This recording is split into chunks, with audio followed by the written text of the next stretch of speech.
जैसे कि हमने एनालिसिस की थी US30 की, तो डे में एक स्ट्रॉन्ग बुल रन था। तो हमारा जो व्यू था वो बाय का ही था। यहाँ से सेल का व्यू नहीं था अनटिल अनलेस कोई हमें स्ट्रॉन्ग एविडेंस ना मिले। तो हमारा व्यू बाय का था। बट मैं यहाँ पे एक ट्रेड डिस्कस करना चाहूँगा जो ट्रेड मैंने ली थी। यहाँ पे एक इम्पल्सिव मूव आया था। 15 मिनट की कैंडल बुलिश क्लोज हुई, नेक्स्ट 15 मिनट की कैंडल इन्वर्टेड हैमर क्लोज हुई, उससे नेक्स्ट 15 मिनट की कैंडल ने इनगल्फिंग इन्वर्टेड हैमर क्लोज हुई। तो मैंने ये ट्रेड पंच की थी जिसमें मेरा टारगेट था 1:1 का टारगेट था। बट इस ट्रेड में मैंने फोमो या मेरे को ये लगा कि मेरा एसएल हिट हो जाएगा, तो मैंने ब्रेक इवन पे ये ट्रेड ब्रेक इवन पे कट कर दी। बट अगर देखा जाए तो इस ट्रेड ने हमें 1:2 दिया है। मेरे को इस ट्रेड को होल्ड करना चाहिए था। अगर एसएल होता तो मुझे एसएल एक्सेप्ट करना चाहिए था, बट फियर के चक्कर में मैंने इस ट्रेड को मिस कर दिया। उसके बाद हमने एक सेकंड ट्रेड ली थी जो कि 15 मिनट के टाइम फ्रेम पे ही थी, बट 5 मिनट में एग्जीक्यूट की थी। तो ये हमने 1:1 की ट्रेड लेनी थी और जिसका काइंड ऑफ 1:1 हमें अचीव हो गया था।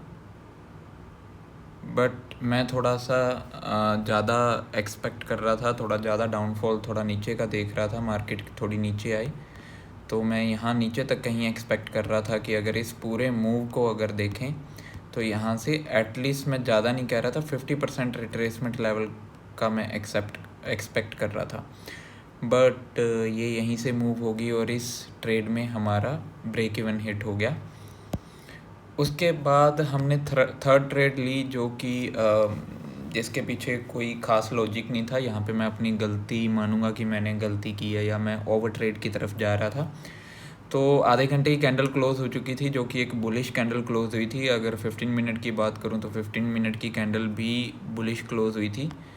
5 मिनट में मैंने ये ट्रेड पंच की थी।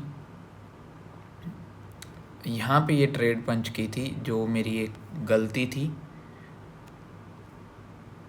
और इसका जो मैं टारगेट देख रहा था वो यहाँ तक के लिए देख रहा था। इस जोन में या इस जोन में वो डिपेंड करता कि 5 मिनट की कैंडल कैसी क्लोज हुई है। अगर बहुत बेरिश क्लोज हुई है तो मैं यहाँ तक मूव करता, अगर आराम से आ रही है तो मैं यहाँ कहीं टीपी ले लेता। बट एक्चुअली में ये ट्रेड नहीं थी, ये मेरी ग्रीड थी, या मैंने पहले 2 ट्रेड्स, एक 1:1 रनिंग थी ट्रेड, उसका ब्रेक इवन दे दिया। उससे पहले जो ट्रेड थी जो 1:2 दे गई, उसको मैंने ब्रेक इवन पे ही कट कर दिया, टीपी नहीं लिया। तो कहीं ना कहीं मेरे माइंड में ये था कि कैसे ना कैसे करके कुछ ना कुछ प्रॉफिट कर लूँ। तो ये एक मेरी गलती थी, इसे मैं आगे से नहीं दोहराऊँगा। उम्मीद करूँगा, मैं ट्राई करूँगा मैं पूरी। सो आज का दिन हम यहीं पे क्लोज़ करते हैं। तो अगर आज के दिन की बात करूँ तो अपने अकाउंट का मैं 0.5% नेगेटिव में हूँ, हो शायद। सो कोई ख़ास बड़ा लॉस नहीं है। हालांकि प्रॉफिट के मेरे पास थे, मौके थे, अपॉर्चुनिटीज़ थी, बट मैं प्रॉफिट बुक नहीं कर पाया। सो इस चीज़ पे भी ध्यान दिया जाएगा।